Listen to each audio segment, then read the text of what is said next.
Hello दोस्तों, आप सभी का स्वागत है आपका अपना यूट्यूब चैनल अध्ययन सागर बाय डीके में। तो आज हम लोग पढ़ने वाले हैं फिर लुसेंट्स बिहार सामान्य ज्ञान के बारे में।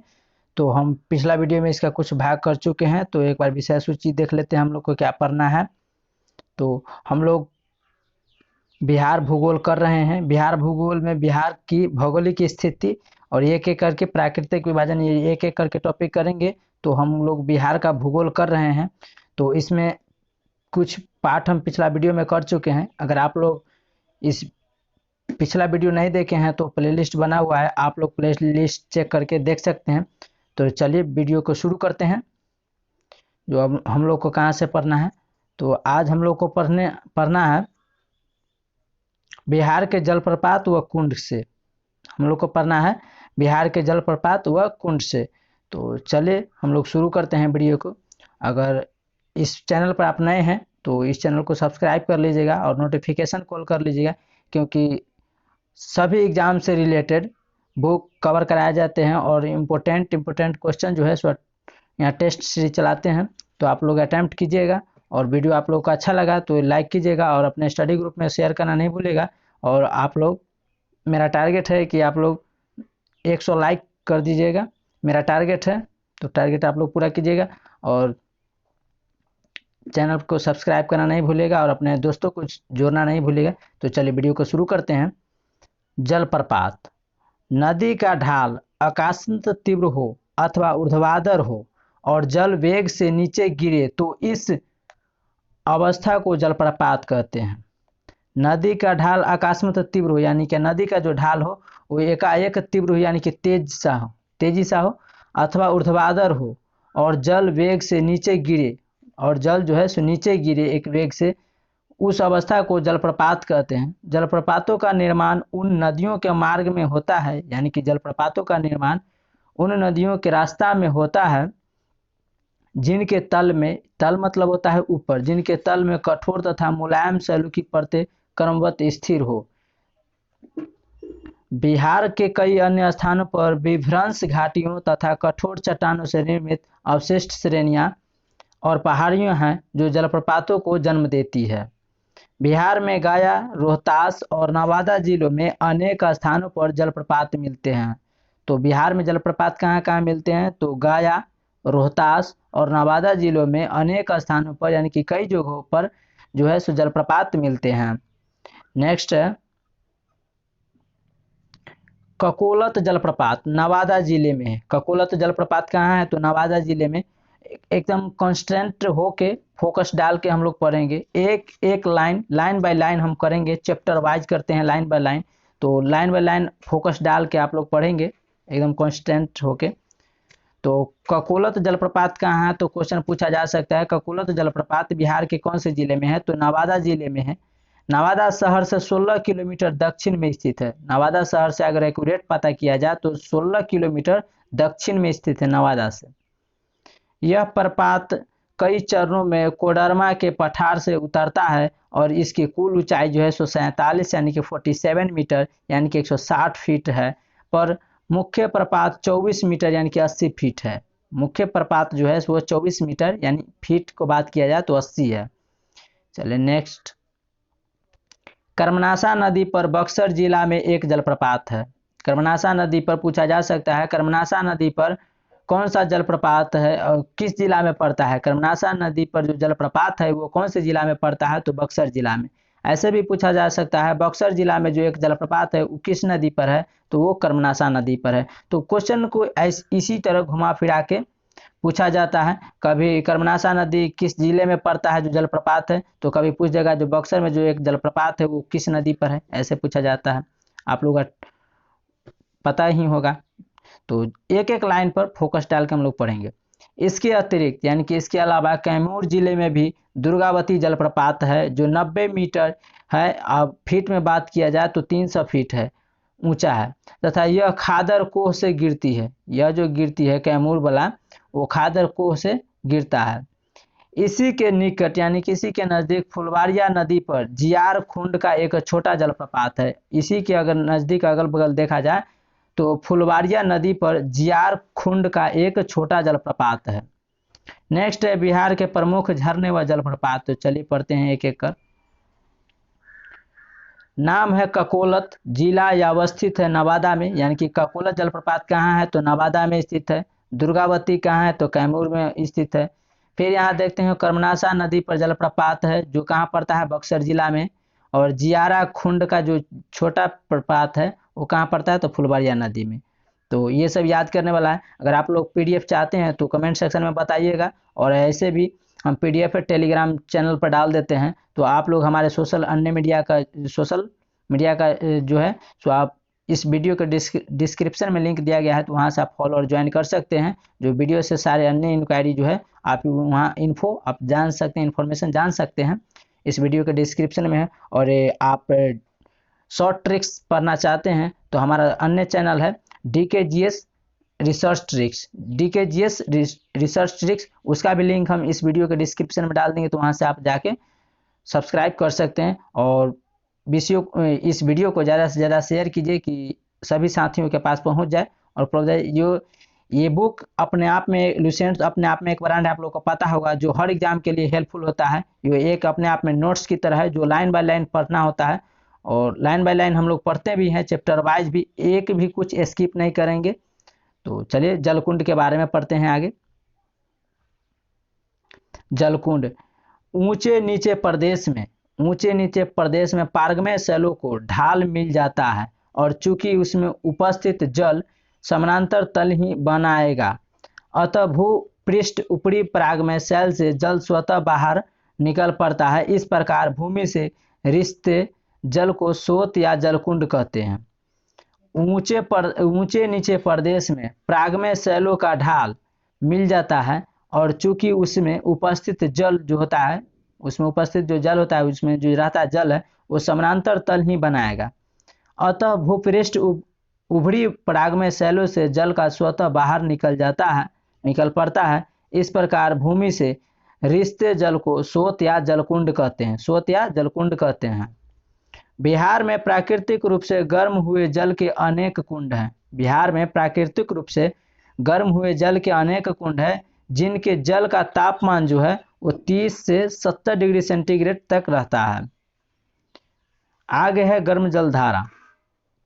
इन गर्म जलधाराओं का संबंध जो है सो मृत ज्वालामुखियों या भूगर्भ में स्थित रेडियो सक्रिय खनिजों से है। इन गर्म जलधाराओं का जो संबंध है यानी कि कांटेक्ट है, जो मृत यानी कि डेथ ज्वालामुखियों या भूगर्भ में स्थित रेडियो सक्रिय खनिज से है। रासायनिक विश्लेषण करने पर इनमें पर्याप्त मात्रा में खनिज, लवण, गंधक आदि जो है सो मिलते हैं। यह जल त्वचा के रोग में रोगी को लाभान्वित करता है। गर्म जल जो है सो त्वचा की जिसका रोग हुआ होता है उसको, रोगी को ये लाभान्वित यानी कि मदद करता है, हेल्पफुल होता है। बिहार में सर्वाधिक विख्यात एवं ऐतिहासिक गर्म जलकुंड एवं झरने राजगीर में है। बिहार में सर्वाधिक विख्यात एवं ऐतिहासिक गर्म जलकुंड जो है वो राजगीर में है, जिनमें सतधरवा या सप्तधारा सूर्यकुंड, मखदूम कुंड तथा नानक कुंड प्रमुख है। जिनमें से प्रमुख 3 कुंड जो है सो मुख्यतः नामी है, वो है सतधरवा या सप्तधारवा भी कहते हैं इसे, सप्तधारवा या सप्तधारा भी कहते हैं। दूसरा है सूर्य कुंड, मखदूम कुंड तथा नानक कुंड, ये 4 प्रमुख कुंड हैं।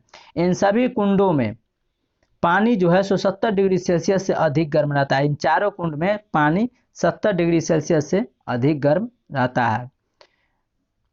आगे है राजगीर का प्रमुख गर्म जलकुंड ब्रह्मकुंड है। राजगीर का पूछा जा सकता है क्वेश्चन, राजगीर का प्रमुख गर्म जलकुंड कौन सा है तो ब्रह्मकुंड है, जिसमें 7 मीटर चौकोर स्थान से लगभग 1 मीटर की गहराई में स्वच्छ गर्म जल स्रावित होता है। इसका तापमान 87 डिग्री सेंटीग्रेड है।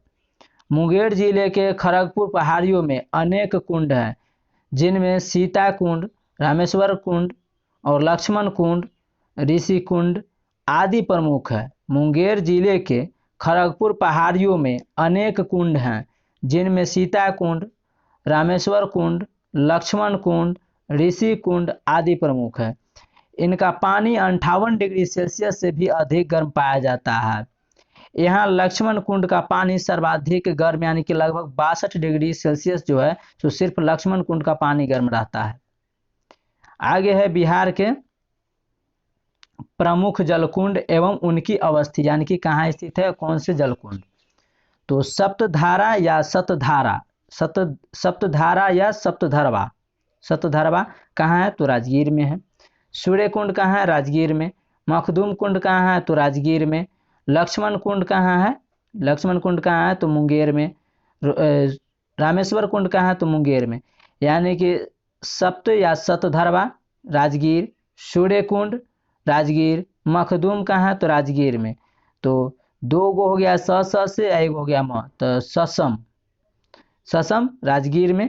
उसके बाद याद रखेंगे ऐसे। और लक्ष्मण और राम, राम लक्ष्मण कहाँ है, तो मुंगेर में, राम लक्ष्मण, ठीक है, ये दोनों मुंगेर में है। उसके बाद है ब्रह्मकुंड, ब्रह्मकुंड कहाँ है, राजगीर में है। और नानक कुंड कहाँ है, राजगीर में, यानी कि ब्रह्मा कुंड और नानक कुंड ये दोनों कहाँ है, राजगीर में। उसके बाद है गौतम कुंड, सीता कुंड और ऋषि कुंड, ये तीनों हैं मुंगेर में। यानी कि गौतम भगवान जी, सीता माता और ऋषि मुनि, ये कहाँ है, तीनों मुंगेर में। और राम लक्ष्मण भी मुंगेर में, राम लक्ष्मण भी मुंगेर में। और इधर गौतम बुद्ध भी मुंगेर में, सीता माता भी मुंगेर में, ऋषि कुंड में मुंगेर में, ऐसे रिलेट करके रखिए। और सप्तधारा यानी कि ससम, ससम जो है वो कहाँ है, राजगीर में। और इधर ब्रह्मा जी और नानक जी कहाँ है, तो राजगीर में। तो राजगीर में कुल कितने हो गया, तो 3 इधर हो गया और 2 इधर, 5 गो। मुंगेर में 3 इधर और 2 इधर, 5 गो, यानी कि कुल 10 गो जो है, 10 जो है जलकुंड वो बिहार में स्थित है। चलिए आगे पढ़ते हैं, वेटलैंड्स किसे कहते हैं, वेटलैंड्स क्या होता है, विस्तार रूप से पढ़ते हैं। निम्नलिखित जल आच्छादित क्षेत्रों को वेटलैंड्स कहा जाता है। निम्नलिखित जल आच्छादित यानी कि जो जल घेरा रहता है उसे वेटलैंड्स कहा जाता है। 4 चौड़, भांगर, मौन, टाल आदि वेटलैंड्स है। इनके उदाहरण है चौड़, भांगर, वॉन, मौन, टाल आदि जो है सो वेटलैंड्स है। तो चौड़, भांगर, वॉन, टाल आदि ये सब हम पिछला वीडियो में कर चुके हैं, तो आप लोग पिछला वीडियो नहीं देखेंगे तो आप इसका प्लेलिस्ट बना हुआ है, आप लोग सीरियल बाय सीरियल देख सकते हैं। तो आगे है बिहार में गंगा नदी की उत्तरी मैदान भाग के लगभग 57,000 वर्ग हेक्टेयर क्षेत्र वेटलैंड्स के रूप में चिन्हित है। अगर वेटलैंड्स का उदाहरण देखें तो बिहार में गंगा नदी के उत्तरी मैदान भाग के लगभग 57,000 वर्ग हेक्टेयर क्षेत्र वेटलैंड्स के रूप में चिन्हित है। पर्यावरणीय दृष्टि से वेटलैंड्स के महत्व, तो इसके वेटलैंड्स के महत्व पढ़ते हैं। यह वर्षा के अतिरिक्त जल का संचयन कर बाढ़ से सुरक्षा करता है, यानी कि जब बारिश होता है तो वो अधिक से अधिक पानी को यह अपने और इकट्ठा करके एब्जॉर्ब कर लेता है, संचयन कर लेता है और यह बाढ़ से बचाता है, सुरक्षा करता है। इसके बाद है भूगर्भीय, भूगर्भीय जल के तल का संतुलन जो है बनाए रखता है। यह कई प्रकार की विलुप्त हो रही जलीय वनस्पतियों तथा जीव जंतुओं के आवासीय क्षेत्र है, यानी कि पानी के कमी के कारण कहीं कहीं सूख जाता है तो ये एब्जॉर्ब करके पानी रखता है और इसमें जो जलीय जीव होते हैं वो इसमें जीवित रहते हैं, नहीं तो पानी सूख जाने के कारण उसका जीवन तो ही जल है। ऐसे भी किसी भी प्राणी का, जीव जंतु का जल ही जीवन है, तो ये सब के लिए तो अधिकतर ही जल ही जीवन रहता है। तो ये हो गया वनस्पति तथा जीव जंतुओं के आवासीय क्षेत्र है, यानी कि यहाँ पर निवास करते हैं इसमें। उसके बाद है डी में बिहार के वेटलैंड शरद ऋतु में है। बिहार के जो वेटलैंड्स है शरद ऋतु में आने वाले प्रवासी पक्षियों का वास स्थल है। जब ठंड के दिनों में पक्षी लोग निकलते हैं तो प्रवासी पक्षी यानी कि बाहर से जो पक्षी आते हैं वो यहाँ पर ही निवास करते हैं। उसके बाद ई में दिया हुआ है घरेलू तथा औद्योगिक इकाइयों से प्रदूषित जल को प्राकृतिक रूप से परिशोधन कर विषैले तत्वों की मात्रा को कम या समाप्त करता है। ये सब इनके महत्व थे वेटलैंड्स के, तो हम लोग पढ़ लिए। एक एक लाइन पर फोकस डालेंगे अच्छी तरह से और समझेंगे। उसके बाद है बिहार में वेटलैंड्स, बिहार में वेटलैंड्स क्या गो है, कितना है, कहाँ कहाँ है, ये के बारे में पढ़ते हैं। आगे है राज्य के वेटलैंड्स मुख्यतः इसके उत्तरी मैदान क्षेत्र में अवस्थित है। बिहार राज्य का जो वेटलैंड्स है वो मुख्यतः इसके उत्तरी मैदान क्षेत्र में स्थित है। राज्य के लगभग 16 जिलों में वेटलैंड्स विस्तृत है। राज्य के लगभग 16 जिलों में। बिहार में कुल कितने जिले हैं? तो 38। तो 38 में से 16 जिलों में 16 जिलों ऐसे हैं जिसमें वेटलैंड्स जो हैं सो विस्तृत है। इन जिलों में सारण, वैशाली, समस्तीपुर, खगड़िया, बेगूसराय, दरभंगा, सहरसा, कटिहार आदि। तो आप लोग कमेंट सेक्शन में बताएंगे। तो ये 16 जिले हैं जिनमें वेटलैंड्स पाए जाते हैं। तो आप कौन से जिले से बिलोंग करते हैं? आगे है बिहार की मिट्टियाँ। तो बिहार की मिट्टियाँ कैसी है तो उसके बारे में पढ़ते हैं। यहाँ से काफ़ी क्वेश्चन पूछा जाता है, बिहार की मिट्टी कैसी है और कौन सी मिट्टी में कौन सा फसल होता है। तो इसको भी ध्यानपूर्वक पढ़ेंगे हम लोग। मिट्टी कृषि एवं वनस्पति के उत्पादन का मूल स्रोत है। मिट्टी जो है सो कृषि और वनस्पति के उत्पादन का मूल स्रोत है। मिट्टी के बिना तो कृषि हो ही नहीं सकता है और वनस्पति। चट्टानों के टूटने फूटने तथा उनमें भौतिक एवं रासायनिक परिवर्तन के फलस्वरूप जो तत्व एक अलग रूप ग्रहण करता है वह अवशेष ही मिट्टी कहलाता है। यानी कि इसका डिफिनीशन हो जाता है जो मिट्टी किसे कहते हैं, मिट्टी कैसे बनता है। तो चट्टानों को, बड़े बड़े चट्टानों के छोटे छोटे टुकड़ों में टूटने तथा उनमें भौतिक एवं रासायनिक परिवर्तन होता है, जो तत्व एक अलग अलग रूप में ग्रहण करता है, यानी कि छोटे छोटे रूप में टूटकर कुछ बन जाता है, वह अवशेष जो छोटा छोटा टूट बच जाता है वही मिट्टी कहलाता है और मिट्टी बनता है। मैदानी भाग, जहां गंगा के विशाल मैदान का मध्यवर्ती भाग विस्तृत है, में प्रवाही या अपोढ़ प्रकार की मिट्टी मिलती है। बिहार में यह मिट्टी विशाल हिमालय पर्वत श्रृंखला की चट्टानों से उत्पन्न हुआ है। नेक्स्ट है बिहार में मिट्टी निर्माण के जनक शैल, स्थलाकृति और वनस्पति में न केवल अंतर पाया जाता है बल्कि यहाँ जलवायु की परिस्थितियाँ भी भिन्न है, यानी कि अलग है। बिहार में मिट्टी निर्माण के जनक शैल, स्थलाकृति और वनस्पति में न केवल अंतर पाया जाता है बल्कि यहाँ जलवायु की परिस्थितियाँ भी भिन्न है, अलग अलग है। आगे है बिहार की मिट्टियाँ का वर्गीकरण। यहाँ से भी भूगोल से अगर देखा जाए तो भूगोल से भी काफ़ी क्वेश्चन, अधिकतर क्वेश्चन पूछा जाता है। आपको किसी भी एग्जाम को प्रीवियस ईयर क्वेश्चन उठा लीजिए तो बिहार की मिट्टियों को वर्गीकरण, उनका क्षेत्रीय विस्तार, यानी कि कौन कौन से बिहार में मिट्टी पाई जाती है, उनका क्षेत्रीय विस्तार कहाँ से कहाँ है और कितना है। तो गंगा का उत्तरी मैदान फर्स्ट में है, गंगा का उत्तरी मैदान। बिहार में जलोढ़ या अपोढ़ मिट्टी की प्रधानता है। बिहार में कौन सी मिट्टी का प्रधानता है? तो जलोढ़ व अपोढ़ मिट्टी की, क्योंकि यहाँ का 90% क्षेत्र जो है सो जलोढ़ मिट्टी का बना होता है। बिहार का 90% जो मिट्टी बना हुआ है, 100% में कोई भी चीज़ में 100% होता है, तो 90% जो मिट्टी यहाँ का बना हुआ होता है वह मिट्टी जलोढ़ का बना होता है। बिहार में पर्वत पदीय मिट्टी का निर्माण स्थानीय चट्टानों की तलछट से हुआ है। बिहार में पर्वत पदीय मिट्टी का जो निर्माण स्थानीय चट्टानों की तलछट से हुआ है।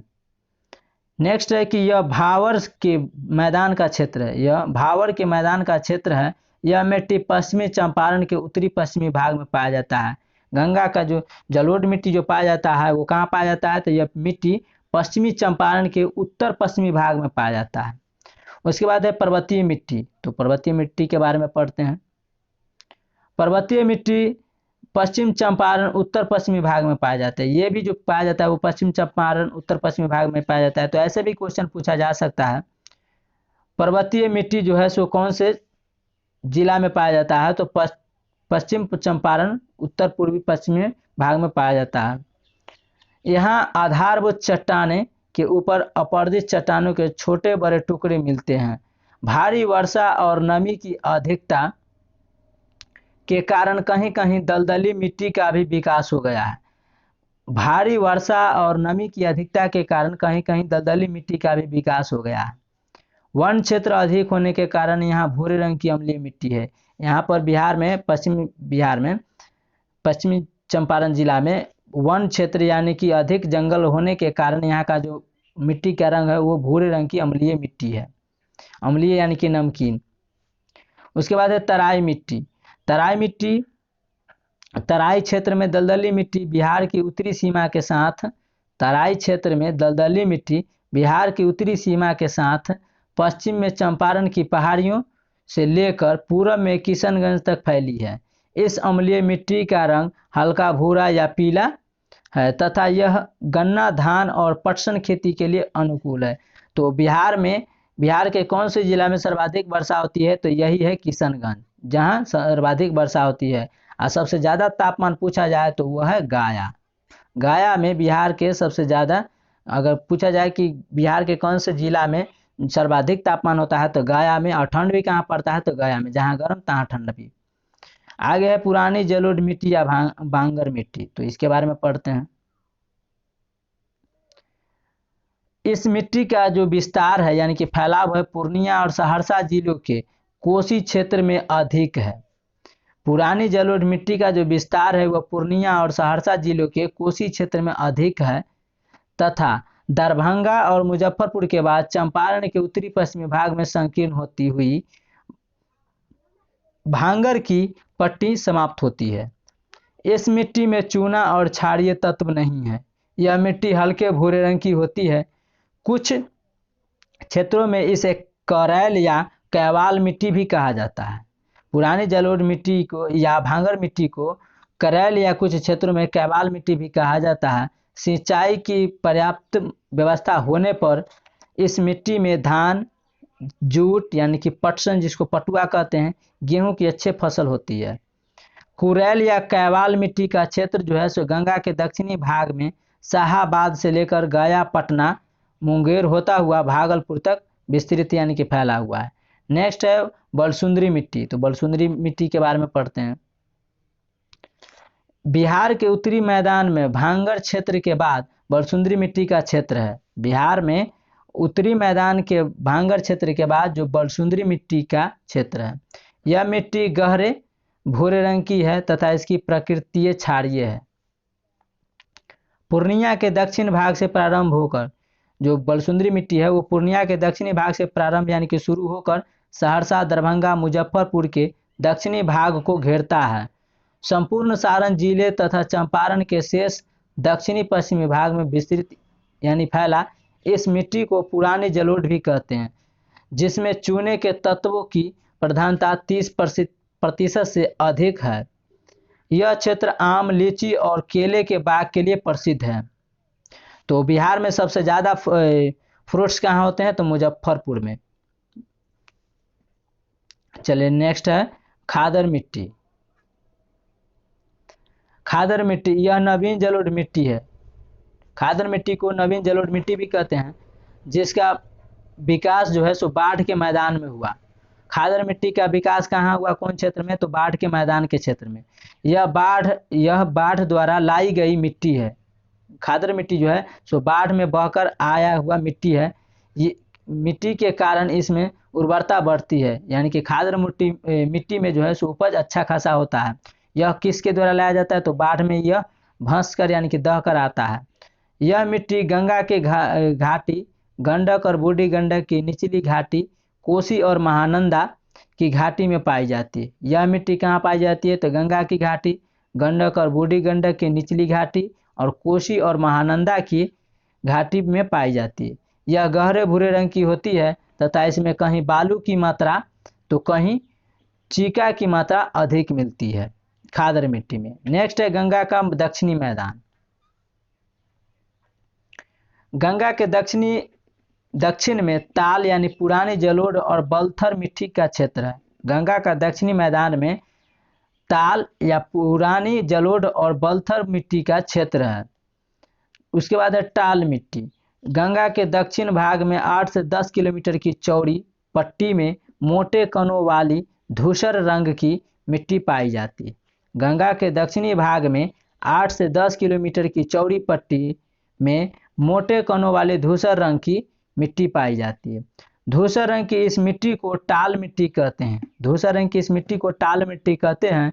इस मिट्टी का जो निर्माण है वर्षा ऋतु के बाद, यानी कि वर्षा जब मौसम आता है तो उसके बाद आई बाढ़ के द्वारा बारीक व मोटे कणों वाली मिट्टी के निक्षेपण से होता है। जब वर्षा ऋतु खत्म हो जाता है तो उसके बाद जो बाढ़ आता है उसके द्वारा यह बारीक व मोटे कणों वाली मिट्टी के निक्षेपण से होता है। यह अत्यधिक उर्वर मिट्टी है। यह अत्यधिक है जो उर्वर मिट्टी है, इसमें उपज अच्छा खासा होता है तथा यह जल सूखने के बाद इस भूमि पर रबी की अच्छी फसल होता है। इस भूमि पर रबी की अच्छी फसल होता है। तो रबी की फसल किसको कहते हैं तो आप लोग कमेंट सेक्शन में लिखिएगा। और वीडियो आप लोग को अच्छा लग रहा होगा तो लाइक कीजिएगा और अपने स्टडी ग्रुप में शेयर करना नहीं भूलिएगा। और ज़्यादा से ज़्यादा अपने दोस्तों को जोड़िएगा और इस चैनल पर नए हैं तो सब्सक्राइब करना नहीं भूलिएगा। और हम 100 लाइक का टारगेट रखे हैं तो आप लोग मेरा टारगेट को पूरा कीजिएगा, क्योंकि आप लोग का एक लाइक हमें मोटिवेट करता है नेक्स्ट वीडियो लाने में। तो चलिए पढ़ते हैं अभ्रक मिट्टी कैसी होती है तो उसके बारे में। अभ्रक मिट्टी वास्तव में एक पहाड़ी मिट्टी है। अभ्रक मिट्टी जो है सो वास्तव में एक पहाड़ी मिट्टी है। इसमें अभ्रक की प्रधानता होती है। इसमें अभ्रक की प्रधानता होती है। बिहार में नवादा जिले में रजौली प्रखंड में यह मिट्टी पाई जाती है। अभ्रक मिट्टी अगर पूछा जाए तो कहाँ पाया जाता है तो बिहार के नवादा जिले में रजौली प्रखंड में यह मिट्टी पाई जाती है। यह अनुपजाऊ मिट्टी है। यहाँ पर अन्न नहीं उपजाया जाता है, यानी कि कोई भी फसल नहीं होता है इसमें। लेकिन समतल क्षेत्रों में मोटे अनाज एवं मक्के आदि खेती होती है। इसमें जो है सो अनुपजाऊ मिट्टी है, लेकिन इसमें जो है सो समतल क्षेत्रों में, जहाँ समतल क्षेत्र है कहीं कहीं, उसमें अनाज एवं मक्के आदि खेती होती है। नेक्स्ट है बलथर मिट्टी। चलिए बलथर मिट्टी के बारे में पढ़ते हैं। एक एक करके लाइन बाय लाइन पढ़ेंगे, ध्यानपूर्वक आप लोग पढ़िएगा साथ साथ। और वीडियो आप लोग को अच्छा लग रहा होगा तो लाइक कीजिएगा। आगे है बलथर मिट्टी। बिहार के मैदानी भाग में गंगा के मैदान की दक्षिणी सीमा पर, जहां छोटा नागपुर का पहाड़ी भाग प्रारंभ होता है, बलथर मिट्टी का संकीर्ण क्षेत्र स्थित होता है। बिहार के मैदानी भाग में गंगा के मैदानी की दक्षिणी सीमा पर, जहां छोटा नागपुर का पहाड़ी भाग प्रारंभ होता है यानी शुरू होता है, बलथर मिट्टी का संकीर्ण क्षेत्र स्थिर है यानी कि स्थित है।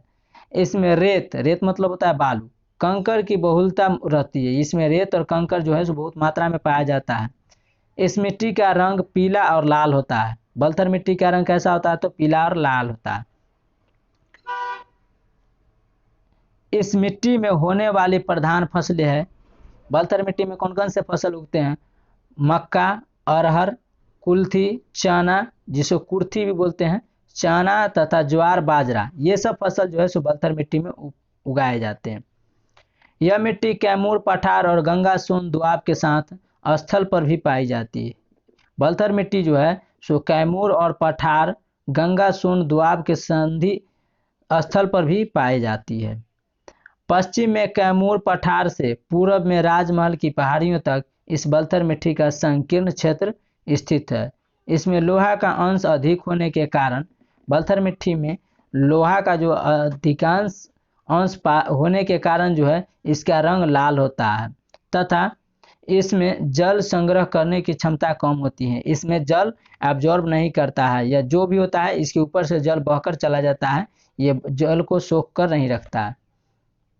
नेक्स्ट है लाल बलुई मिट्टी। लाल बलुई मिट्टी यह पहाड़ी मिट्टी है। लाल बलुई मिट्टी कैसी है तो पहाड़ी मिट्टी है, जो कैमूर एवं रोहतास के पठारी भाग में मिलती है।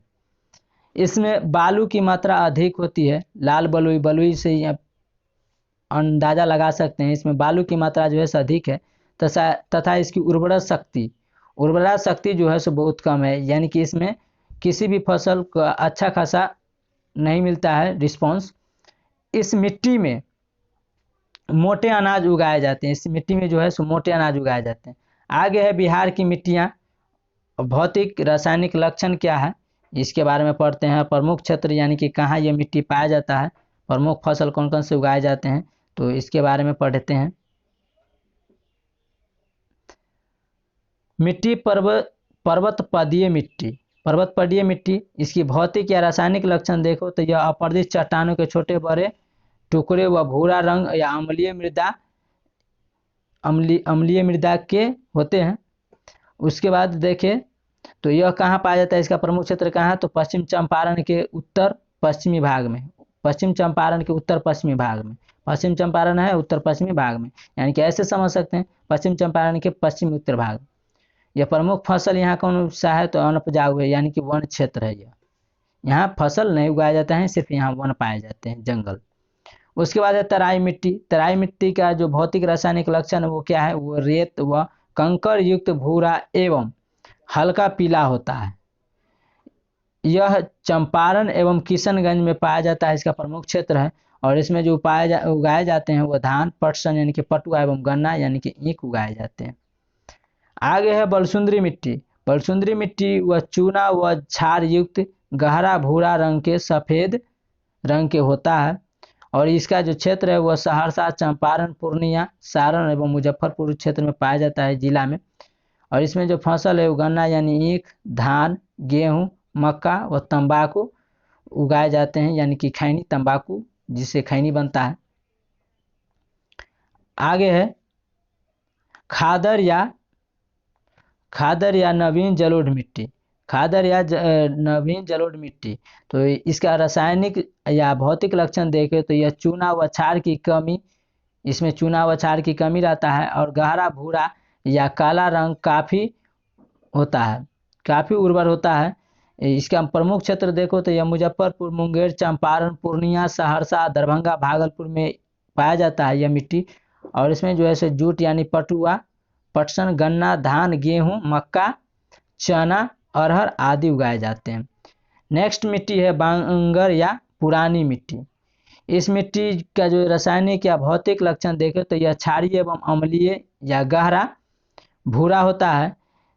यह पाया जाता है गया, पटना, रोहतास में। और इसमें जो फसल उगाए जाते हैं बांगर या पुरानी मिट्टी में वो है ज्वार, बाजरा, अरहर, धान एवं गेहूँ।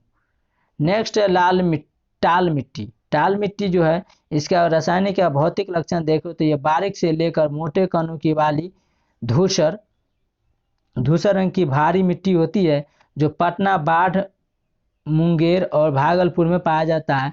इसमें दलहन, तिलहन एवं गेहूं उगाए जाते हैं।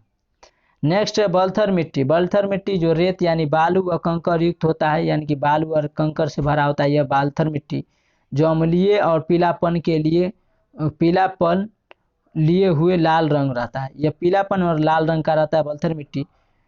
आप लोग जानते ही होंगे, आप देखे ही होंगे कि बाल कैसा रहता है, थोड़ा सा लाल टाइप का रहता है।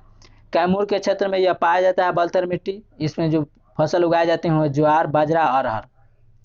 नेक्स्ट है अभ्रक मिट्टी। तो अभ्रक मिट्टी का जो रासायनिक या भौतिक लक्षण देखें तो यह अभ्रक की प्रधानता होता है। यह नवादा जिले की रजौली प्रखंड में मोटे अनाज के लिए पाया जाता है, जो यहाँ पर मोटे अनाज एवं मक्के उगाए जाते हैं। उसके बाद है बिहार में वनस्पति विज्ञान। बिहार में वनस्पति विज्ञान कैसी है? बिहार में वन व वनस्पति।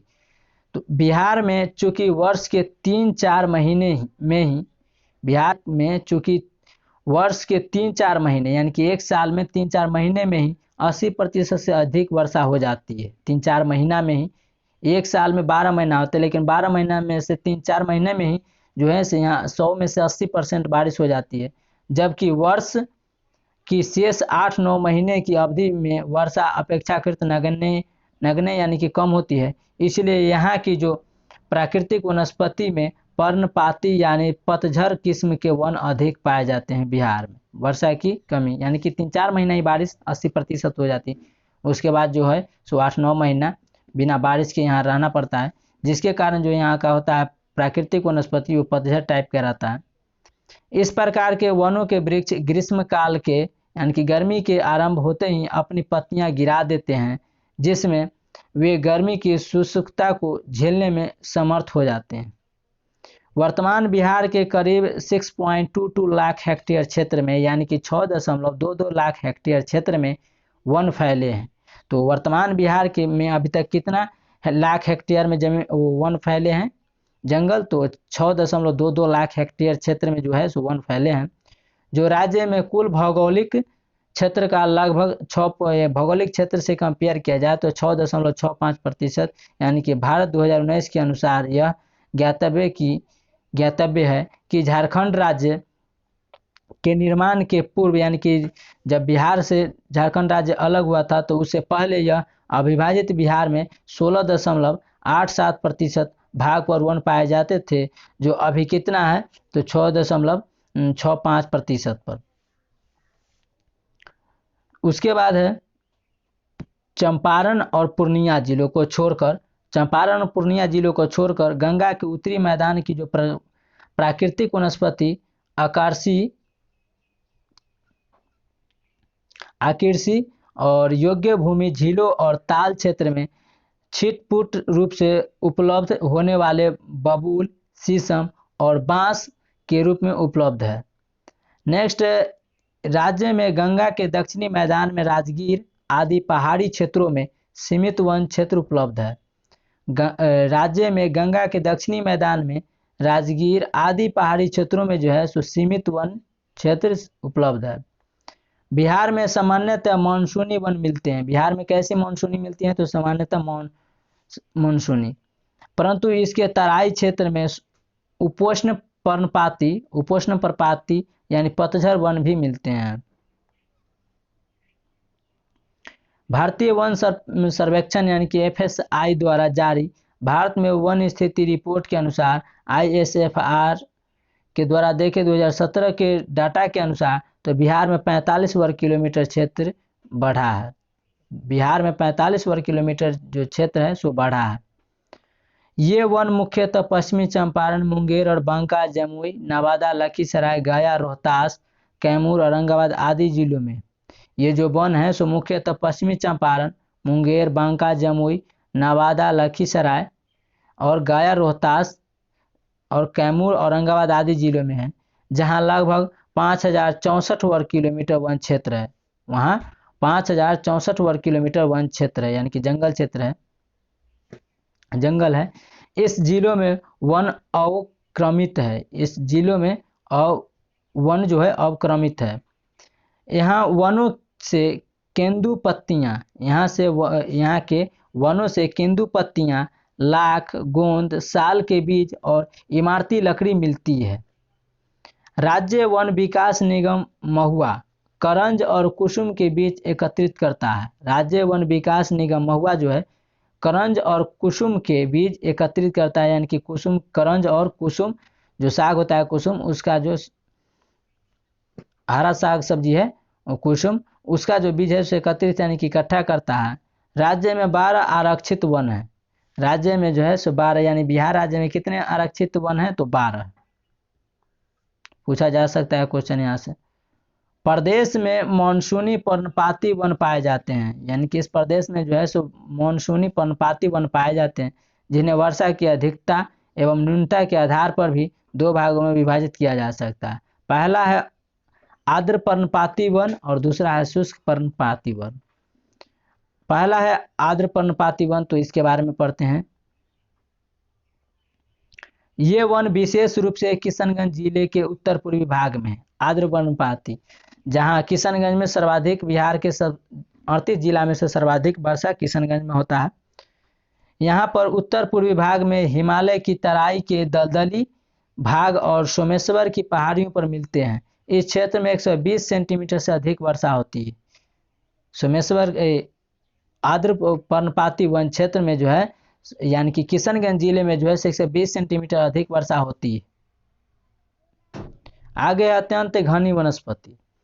अत्यंत घनी वनस्पति वाले ऐसे वनों में मुख्यतः साल के वृक्ष उगते हैं, जो गर्मी के मौसम में पूर्व अपने पत्ते गिरा देते हैं, परंतु वर्षा के पूर्व इनमें नई पत्तियां आ जाती है। यानी कि गर्मी के दिन जब आने वाला होता है तो यह पत्तियां गिरा देता है, साल का जो वृक्ष है, और वर्षा के पूर्व यानी कि वर्षा से पहले इनमें नई पत्तियां आ जाती है और ये वन पुनः हरे भरे हो जाते हैं, यानी खुद से हरे भरे हो जाते हैं। ऐसा वनों में साल वृक्षों के अतिरिक्त सेमल, सिम्मर बोलते हैं हम लोग गांव के देहात भाषा में, सिम्बर, चंपा, अशोक, केन, घौरा, आम, जामुन, करंज आदि के वृक्ष भी मिलते हैं। आगे है शुष्क पर्णपाती यानी कि दूसरा, तो इसके बारे में पढ़ते हैं। इस प्रकार के वन जो है वनस्पति 120 सेंटीमीटर से कम वर्षा वाले क्षेत्रों में पाए जाते हैं। यानी कि शुष्क वर्णपाती जो है 120 सेंटीमीटर से कम वर्षा वाले क्षेत्र में पाए जाते हैं। ये वन घने नहीं होते हैं, यानी कि एकदम घना नहीं होता है, यह थोड़ा सा दूर दूर पर होता है। अतः इनमें वृक्षों के बीच फासला अधिक होने के कारण, यानी कि एक वृक्ष और 2 वृक्ष यानी कि पेड़ के जो बीच का जो दूरी होता है वो काफ़ी दूरी होता है, होने के कारण धूप जमीन पर आसानी से पहुंचती है। ऐसे वनों में वृक्षों की ऊंचाई कम होती है तथा पतझड़ की अवधि जो है सो लंबी होती है। ऐसे वनस्पति प्रदेश कैमूर की पहाड़ी तथा छोटा नागपुर की उत्तरी ढलानों और छिटपुट पहाड़ी पर मिलते हैं। साथ ही रक्सौल, अररिया और पूर्णिया जिले में कुछ विरल वन पाए जाते हैं। इन वनों के मध्य कोटि के साल, बांस, यानी कि इन वनों में मध्य कोटि का जो देखा जाए तो साल होता है, बांस होता है, खैर, पलास, अमलतास, शीशम, महुआ तथा केन के साथ साथ आम व जामुन के वृक्ष और बेर की झाड़ियां भी मिलती है। आगे है उत्तरी उप हिमालय के तराई वन, तो इसके बारे में पढ़ते हैं। उत्तरी उप हिमालयी प्रदेश में तराई वनों का बाहुल्य है। नेपाल की सीमा से लगे बिहार के तराई क्षेत्र में आर्द्र पर्णपाती, उपोष्ण पर्णपाती वन पाए जाते हैं। उच्च भूमि और पहाड़ी ढालों पर जहां वर्षा का औसत 160 सेंटीमीटर से अधिक रहता है, साल, शीशम, सेमल, तून और खैर के सघन वन पाए जाते हैं। पश्चिमी चंपारण जिले में सोमेश्वर तथा दून की पर्वत श्रेणियों की ढाल जो है ढाल पर तथा और अररिया जिले के उत्तरी तराई क्षेत्र में यह वन पाया जाता है। पश्चिम चंपारण जिले में सोमेश्वर तथा दून की पर्वत श्रेणियों की ढालों पर तथा पूर्णिया, अररिया जिले के उत्तरी तराई क्षेत्र में यह वन पाया जाता है। उत्तरी उप हिमालय की तराई क्षेत्र अधिक नमी वाली दलदली और निम्न भूमि वाली क्षेत्रों में ऊंची घासों की बहुलता होती है।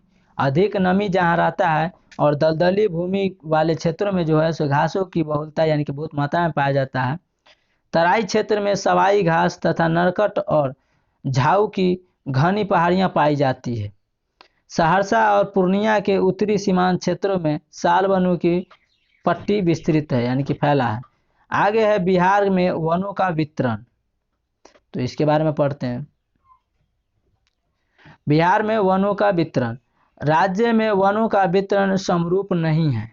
राज्य में वनों का जो वितरण यानी कि बांटा हुआ समरूप यानी कि एक समान नहीं है। रोहतास जिले में सर्वाधिक वन क्षेत्र है। बिहार में पूछा जाए जो सर्वाधिक बिहार के कौन से जिला में जो है सर्वाधिक वन पाए जाते हैं तो वो है रोहतास जिला। जबकि कई क्षेत्रों में वनों का जो है पूर्ण अभाव है यानी कि कमी है वहाँ अभी भी। वन क्षेत्र वाले विभिन्न जिलों का ब्यौरा इस प्रकार है, तो नीचे दिया गया है कि कौन से राज्य में कितना वन क्षेत्र है और कितने हेक्टेयर में, तो इसके बारे में हम लोग पढ़ते हैं। तो पहला दिया हुआ है कैमूर। कैमूर जिला में जो है सो वन क्षेत्र 1000 हेक्टेयर में बात करता है तो 113.0 होता है। और वन क्षेत्र अगर परसेंटेज में देखा जाए वन क्षेत्र तो ये 33.0 है यानी कि 33.0 यानी कि 33% जो है सो कैमूर जिला में परसेंटेज के अनुसार है। और वन क्षेत्र यानी कि 1000 हेक्टेयर में देखा जाए तो 133 है। उसके बाद है जमुई। जमुई में देखा जाए तो जमुई में वन क्षेत्र यानी कि 1000 हेक्टेयर के मामले में देखा जाए तो 92.9% है, जबकि परसेंटेज के अनुसार से 30.4 है। नेक्स्ट है पश्चिम चंपारण। पश्चिम चंपारण में देखा जाए वन क्षेत्र 1000 हेक्टेयर के मामले में तो यह 91.7 हेक्टेयर 1000 हेक्टेयर है, जबकि 18.9% है यहाँ वन क्षेत्र। उसके बाद आता है गया। गया में देखा जाए 1000 हेक्टेयर के मामले में तो 77.8 है और 15.8 जो है सो वन क्षेत्र परसेंटेज के अनुसार से। उसके बाद आता है रोहतास। रोहतास में देखा जाए तो 1000 हेक्टेयर में 66.7 होता है 1000 हेक्टेयर में और परसेंटेज में 17.1 है। उसके बाद आता है नवादा। नवादा में देखा जाए 1000 हेक्टेयर के मामले में तो 63.8 है, जबकि परसेंटेज में 25.6 है। उसके बाद आता है बांका। बांका में देखा जाए 1000 हेक्टेयर के मामले में तो 46.3 जबकि परसेंटेज के अनुसार से 15.2 है। मुंगेर जिला में 28.5 1000 हेक्टेयर के मामले और परसेंटेज के मामले में 20.4। उसके बाद है औरंगाबाद। औरंगाबाद में देखा जाए तो 18.8 जो है सो 1000 हेक्टेयर के मामले में वन क्षेत्र है, जबकि 5.7 जो है सो वन क्षेत्र परसेंटेज के अनुसार है। लखीसराय में देखा जाए तो 13.4 1000 हेक्टेयर के मामले में वन क्षेत्र है, जबकि परसेंटेज के अनुसार देखा जाए वन क्षेत्र तो 10.5 है। तो यह जो स्रोत है बिहार आर्थिक सर्वेक्षण 2015 के अनुसार दिया गया है, उसके 15 यानी कि 1516 के बाद उसके बाद जो वह है वो आर्थिक सर्वेक्षण नहीं हो पाया है, और यह बुक न्यू एडिशन है। आगे है बिहार के वन और वनोत्पाद। तो राज्य में अनेक प्रकार के महत्वपूर्ण वन उत्पाद उपलब्ध हैं, जिनके एकत्रीकरण एवं विपणन विपणन का जो दायित्व है वो बिहार राज्य वन विकास निगम का है। वन उत्पाद की बिक्री से राज्य को जो राजस्व की प्राप्ति होती है तथा इसके संग्रहण एवं वितरण से जो रोजगार का सृजन होता है। वन उत्पाद की बिक्री से राज्य को राजस्व की प्राप्ति होती है। यहाँ से जो वनों का जो बिक्री होता है, बेचा जाता है, इससे राजस्व की प्राप्ति होती है तथा इसके संग्रहण यानी कि एब्जॉर्ब यानी कि इकट्ठा से और वितरण से रोजगार का सृजन होता है। बिहार में कुल जो कुछ मुख्य वन उत्पाद हैं वह तेल युक्त बीज जैसे कि कपास, साल, हर्रा, महुआ इत्यादि जो हैं, साल एवं केंदु पत्ता, गोंद, तानीन, जड़ी बूटी, लाख या लाह, यह कुसुम एवं पलाश वृक्षों पर लाख के कीड़ों को पालन करके यानी कि कुसुम एवं पलाश के वृक्षों पर लाख के जो कीड़े होते हैं उसको पालन करते हैं और इसका उत्पादन की क्रिया किया जाता है यानी कि उत्पादन किया जाता है। और इसका जो अधिकतर उत्पाद है वो अब झारखंड में चला गया है।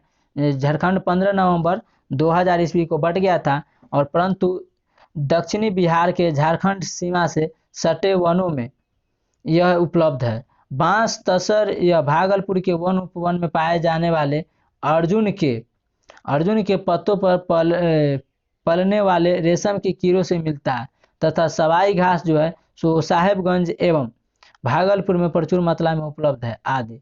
उसके बाद है बिहार में के वन आधारित उद्योग कहाँ कहाँ है बिहार में, तो उसके बारे में पढ़ते हैं। राज्य में वन पर आधारित अनेक उद्योग स्थापित हैं, जिनमें आरा मिलों की संख्या 1000 से अधिक है। आरा मिलों की संख्या जो है 1000 से अधिक है बिहार में। इनके अतिरिक्त सीजनिंग प्लांट एवं गत्ता उद्योग समस्तीपुर, दरभंगा में है। प्लाईवुड निर्माण जो है वो बेतिया, पटना, मुजफ्फरपुर में है। और कत्था, बेतिया तथा माचिस एवं बीड़ी उद्योग प्रमुख है बेतिया में। यह उद्योग जो है सो सरकारी राजस्व में भी योगदान करते हैं। आगे है पर्यावरण संरक्षण में वनों का महत्व। पर्यावरण में वनों का क्या संरक्षण होता है, क्या महत्व है, तो इसके बारे में पढ़ते हैं। पर्यावरणीय संतुलन को बनाए रखने और औद्योगिक उत्पादन के लिए कच्चे माल की आपूर्ति बनाए रखने में वनों का जो विशेष महत्व है। इसके अतिरिक्त वनों के अनेक आर्थिक उपयोग है। इसके अलावा वनों जो है उनके अनेक आर्थिक उपयोग है। जलावन से लेकर भवन निर्माण तक, यानी कि जलाने से लेकर यानी कि बड़े बड़े बिल्डिंग के निर्माण के लिए उपयोगी होता है। कामों तक लकड़ी की आपूर्ति वनों के माध्यम से ही होती है। मिट्टी के कटाव को रोकने में, मान कर चलिए कि मिट्टी धंस रहा है तो उसको रोड के नज़दीक, नदी के नज़दीक लगाने से मिट्टी जो है सो कटाव उसको कम करे। बाढ़ से बचाव में इसका महत्व होता है वन का। तापमान नियंत्रण रखता है, वर्षा को सामान्य रखने और वायु प्रदूषण पर काबू पाने में वनों की भूमिका बहुत महत्वपूर्ण होता है। इन्हीं वनों में वन्य प्राणी जो पर्यावरण के एक महत्वपूर्ण अंग है का निवास रहता है। औद्योगिक विकास, रेल एवं सड़क मार्गों का निर्माण जो है सो भवन निर्माण आदि के क्रम में वनों का निरंतर ह्रास हुआ है। रेल बनाने में, सड़क मार्ग बनाने में, भवन निर्माण में आदि में जो है सो वृक्षों का काफी ह्रास हुआ है, कटाई हुआ है। इससे कई समस्याएं उत्पन्न हुई है। बिहार में वनों का विनाश। बिहार में वनों का जो विनाश होता है वो बहुत तेजी से हुआ है। पूरे राज्य में वर्षा में कमी आ रही है वनों के विनाश के कारण। मिट्टियाँ का जो कटाव है वो बढ़ा है और शुद्ध बोई गई भूमि में भी कमी आई है। यानी कि कोई भी चीज़ जो फसल बोई गई है उसमें भूमि में कमी आई है। वन काटने से सबसे बुरा प्रभाव वन में रहने वाले प्राणियों पर पड़ा है, जिनकी संख्या तेजी से घट रही है। इसके अतिरिक्त प्रदूषण की समस्या बढ़ी है तथा सूखने की समस्या उत्पन्न हुई है। इन पर्यावरणीय समस्याओं को दूर करने के लिए सामाजिक वानिकी कार्यक्रमों को राज्य सरकार ने प्रोत्साहन दिया है। इसका उद्देश्य वनों का विस्तार करना है, यानी कि वनों का फैलाना है, बढ़ाना है वन क्षेत्र को। आगे है सामाजिक वानिकी। सामाजिक वानिकी के कार्यक्रम में 3 मुख्य उपाय शामिल है। तो चलिए एक एक करके पढ़ते हैं। पहला है ऊपर भूमि पर आश्रित वृक्षारोपण। दूसरा है जिन क्षेत्रों में वनों का ह्रास हुआ है वहां पुनः वन लगाना। तथा तीसरा में है हरस्य पट्टी का विकास होना। इसके साथ साथ कृषि वानिकी के कार्यक्रम को भी बढ़ावा दिया जा रहा है। जिसके अंतर्गत निजी भूमि और खेतों की मेड़ों पर वृक्षारोपण का काम हो रहा है। लकड़ियों की बढ़ती हुई मांग तथा कागज उद्योग के विकास की संभावना को ध्यान में रखते हुए बिहार के वनों क्षेत्र में बांस के अतिरिक्त यूकेलिप्टस तथा टीक के वृक्षों का जो है सो वन रोपण कार्यक्रम के अंतर्गत प्राथमिकता दी जा रही है। वन प्राणियों की सुरक्षा हेतु कई अभयारण्य और सुरक्षित क्षेत्र बनाए गए हैं। नेक्स्ट है बिहार के वन्य जीव अभयारण्य। तो बिहार में कितने वन्य जीव अभयारण्य है और कहाँ कहाँ है, इसके बारे में पढ़ते हैं, इसके लोकेशन के बारे में। बिहार के वनों में शेर, हाथी, लंगूर, बारकिंग, हिरण, भालू, बाघ, तेंदुआ, नीलगाय और सांभर जैसे वन्य जीव पाए जाते हैं। यह प्रदेश प्राकृतिक दृष्टि से बेहद समृद्ध है। यहाँ कोई उद्यान और अभयारण्य भी है। यहाँ पर कई उद्यान और कई अभयारण्य भी है। आगे है भीम बांध वन्य जीव अभयारण्य। कहाँ है, किसके लिए फेमस है, तो इसके बारे में पढ़ते हैं। भीम बांध वन्य जीव अभयारण्य यह मुंगेर जिले में स्थित है। भीम बांध वन्य जीव अभयारण्य कहाँ है, तो मुंगेर जिले में स्थित है। इस अभयारण्य की जो स्थापना हुआ था, फाउंडेशन हुआ था, वो सन 1976 ईस्वी में की गई थी। इस अभयारण्य में तेंदुआ, भालू, सांभर, जंगली सुअर, भेड़िया, लंगूर, बंदर, नीलगाय, मगरमच्छ, मोर, सांप जैसे जीव पाए जाते हैं। यह 631.99 वर्ग किलोमीटर क्षेत्र में फैला हुआ है भीम बांध वन्य जीव अभयारण्य। उसके बाद है गौतम बुद्ध वन्य जीव अभयारण्य। इस अभयारण्य की स्थापना सन 1976 ईस्वी में किया गया था। भीम बांध वन्य जीव अभयारण्य 1976 में, गौतम बुद्ध वन्य जीव अभयारण्य भी 1976 में इसकी स्थापना की गई थी। यहाँ जो है सो 25.830 वर्ग किलोमीटर क्षेत्र में यह फैला हुआ है और वो 631 में, यानी कि सबसे बड़ा भीम बांध वही है जो क्षेत्रफल में फैला हुआ है 631.99, यानी कि कह सकते हैं 632 वर्ग किलोमीटर क्षेत्र में फैला हुआ है। और ये फैला हुआ है, इसको 26 वर्ग किलोमीटर बोल सकते हैं, 83 है दशमलव में। इसमें चीता, सांभर, तेंदुआ और हिरण और चीतल पाए जाते हैं। नेक्स्ट है विक्रमशिला गंगा डॉल्फिन अभयारण्य। इसका जो स्थापना हुआ था तो 1990 में हुआ था। ये बिहार सरकार की ओर से डॉल्फिन अभयारण्य के रूप में मान्यता प्रदान की गई थी विक्रमशिला गंगा डॉल्फिन अभयारण्य को। भागलपुर जिले में स्थित यह अभयारण्य, यह कहाँ है, भागलपुर में है। और ये कहाँ था, इस अभयारण्य की स्थापना सन 1976 में हुआ था।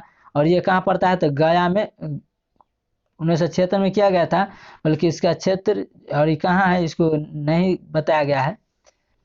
तो ये जो पड़ता है, ये कहाँ पड़ता है, भागलपुर जिले में पड़ता है। और यह अभयारण्य 50 किलोमीटर क्षेत्र में फैला है। अगर आप लोग का पता होगा गौतम बुद्ध एवं वन्य जीव अभयारण्य, तो आप लोग कमेंट सेक्शन में बताइएगा। हुआ है तथा इसमें बड़ी संख्या में गैंगेटिक डॉल्फिन निवास करती है। नहीं तो वीडियो के लास्ट में हम बता देंगे, लेकिन कोशिश कीजिएगा जो आप लोग को जो टास्क मिलता है वो पूरा कीजिएगा। इससे आप जितना कोई किसी भी चीज़ को लिखते हैं ना उतना याद रहता है। और रिवीजन के तौर पर देखते रहिएगा, क्योंकि एक बार देखने से कुछ भी नहीं होता है। तो हम लोग रिवीजन के तौर पर एक आध दो बार देखते रहेंगे वीडियो को। आगे है वाल्मीकि वन्य जीव अभयारण्य। वाल्मीकि वन्य जीव अभयारण्य पश्चिम चंपारण के वाल्मीकि नगर में स्थित है। पश्चिम चंपारण में यह वाल्मीकि वन्य जीव अभयारण्य स्थित है। वाल्मीकि राष्ट्रीय उद्यान नामक अभयारण्य को दूसरी बाघ परियोजना के नाम से भी जाना जाता है। दूसरी बाघ परियोजना के नाम से किसको जाना जाता है, तो वाल्मीकि नगर वन्य जीव अभयारण्य को। 1840 किलोमीटर में फैले हैं, 840 किलोमीटर वर्ग में फैले हैं। इस अभयारण्य में 2008 में हुई गणना के मुताबिक बाघों की संख्या केवल 7 है। वाल्मीकि वन्य जीव अभयारण्य में बाघों की संख्या केवल 7। 2002 में इस राज्य में कुल 54 बाघ थे। 2002 के डाटा के अनुसार 54 बाघ थे, जिनमें 33 इसी राष्ट्रीय उद्यान में थे। 2005 में यहाँ 35 बाघ होने की सूचना थी। 2005 में यहाँ 235 बाघ हुआ था, इसका सूचना मिला था, जबकि 2008 में जब गणना हुआ तो केवल 7 मिला।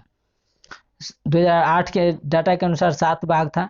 उसके बाद है संजय गांधी जैविक उद्यान। गैंडा प्रजनन की दृष्टि से यह उद्यान जो है सो देश में प्रथम स्थान रखता है, यानी कि गैंडा प्रजनन की दृष्टि, यानी कि गैंडा प्रजनन यहाँ संजय गांधी जैविक उद्यान में है। यह पूरे देश में, भारत में जो है सो प्रथम स्थान रखता है संजय गांधी जैविक उद्यान। किसके लिए? तो गैंडा प्रजनन की दृष्टि से। यह पटना में स्थित है। संजय गांधी जैविक उद्यान पटना में स्थित है और इसमें विभिन्न प्रकार के पशु पक्षी तथा वनस्पतियों को संरक्षित करके रखा गया है। इसमें 11 कमरों का एक सांप घर भी है। 11 कमरा है सिर्फ सांप यानी कि स्नेक के लिए, जो आकर्षण का केंद्र माना जाता है। आगे है परमाणु डॉल्फिन अभयारण्य। परमाणु डॉल्फिन अभयारण्य तो अररिया में स्थित है। परमाणु डॉल्फिन अभयारण्य कहाँ स्थित है? तो पहले तो उसका तो लोकेशन पता होना चाहिए, क्योंकि लोकेशन पूछ देता है। जो परमाणु डॉल्फिन अभयारण्य कहाँ स्थित है? तो अररिया में स्थित है। इसकी खोज जो की गई थी सन 1995 में सुदन सहाय नामक व्यक्ति ने किया था। अररिया में स्थित इस अभयारण्य की खोज सन 1995 में किए थे और सुदन सहाय नामक व्यक्ति ने किए थे। तो इस परमाणु डॉल्फिन अभयारण्य का जो इम्पोर्टेंट हो जाता है, वो इसका जो खोजकर्ता है वो भी इम्पोर्टेंट हो जाता है, क्योंकि उसमें खोजकर्ता नहीं दिया गया था, इसमें खोजकर्ता दिया गया है। एक में तो बुधबला में, उसमें जो कहाँ है, कौन जिला में है, उसको भी लोकेशन नहीं दिया गया। और इसमें जो खोज किया गया तो सुदन सहाय नाम के व्यक्ति ने की थी। परमाणु नदी के ऊपरी भाग में यह 15 डॉल्फिन मछलियां पाई जाती है। परमान जो है यह परमान नदी के परमान डॉल्फिन अभयारण्य है। तो परमान नदी के ऊपरी भाग में जो है सो 15 डॉल्फिन मछलियां पाई जाती है। आगे है बिहार के पक्षी विहार। बिहार के पक्षी विहार आगे है बिहार के पक्षी विहार। तो पढ़ते हैं कांवड़ पक्षी विहार बेगूसराय कांवड़ झील में स्थित है। कांवड़ पक्षी विहार कहाँ स्थित है? तो बेगूसराय में कांवड़ झील में स्थित है। इस विहार को सन 1989 में पक्षी विहार के रूप में मान्यता मिली थी। कब मिला था? तो 1989 में। इसका जो क्षेत्रफल है यानी कि 63.11 वर्ग किलोमीटर क्षेत्र में फैले हैं। इस पक्षी विहार में रूस, मंगोलिया और साइबेरिया से हजारों किलोमीटर की दूरी तय कर लाखों की संख्या में पक्षी पहुंचते हैं। कांवड़ पक्षी विहार की गणना विश्व में वेटलैंड के रूप में होती है। यहाँ कुछ दुर्लभ किस्म के पक्षी चीन, हिमालय के ऊपरी भाग और श्रीलंका से भी आते हैं। कहाँ? कांवड़ पक्षी विहार में।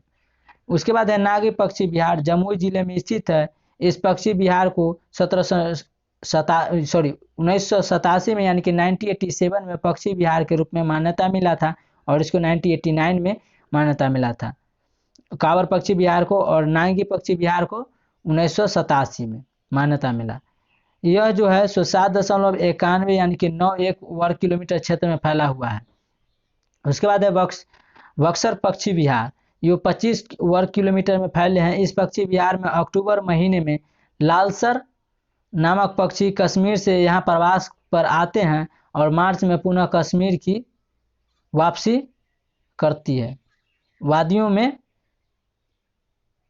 लौट जाते हैं। 25 वर्ग किलोमीटर में फैले यह जो है पक्षी बक्सर पक्षी विहार है। जो पक्षी में जो यहाँ जो है सो इस पक्षी विहार में अक्टूबर महीने में लालसर नामक पक्षी जो है सो कश्मीर से यहाँ प्रवास के लिए आते हैं और मार्च में यह जो कश्मीर की वादियों में लौट जाते हैं। यह पक्षी विहार बक्सर जिले में स्थित है। उसके बाद है गोगाबिल पक्षी विहार, 217.99 यानी कि 218 एकड़ में फैला है। गोगाबिल पक्षी विहार जो कटिहार जिले में स्थित है। जो 1990 ईस्वी में इसे पक्षी विहार के रूप में मान्यता मिला था। 1990 यानी कि 1990 में। इसमें धनुषाकार झील है जिसका नाम गोगाबिल है। उसके बाद है कुशेश्वर पक्षी विहार। दरभंगा जिला के कुशेश्वर स्थान के पास यह 29.23 वर्ग किलोमीटर में, यानी कि 29 वर्ग किलोमीटर में फैला है।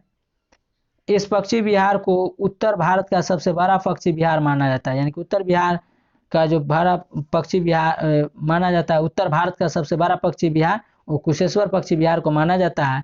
यहाँ साइबेरियाई पक्षी अक्टूबर के महीने में आते हैं। उसके बाद है नकटी पक्षी विहार, जो जमुई जिले में स्थापित इस पक्षी विहार का क्षेत्रफल 3.32 वर्ग किलोमीटर है। इसे एक पक्षी विहार के रूप में 1987 में मान्यता मिली थी। आगे है बिहार की राज्य की नीति। तो आज के लिए इतना ही। आई होप ये वीडियो आप लोगों को अच्छा लगा होगा।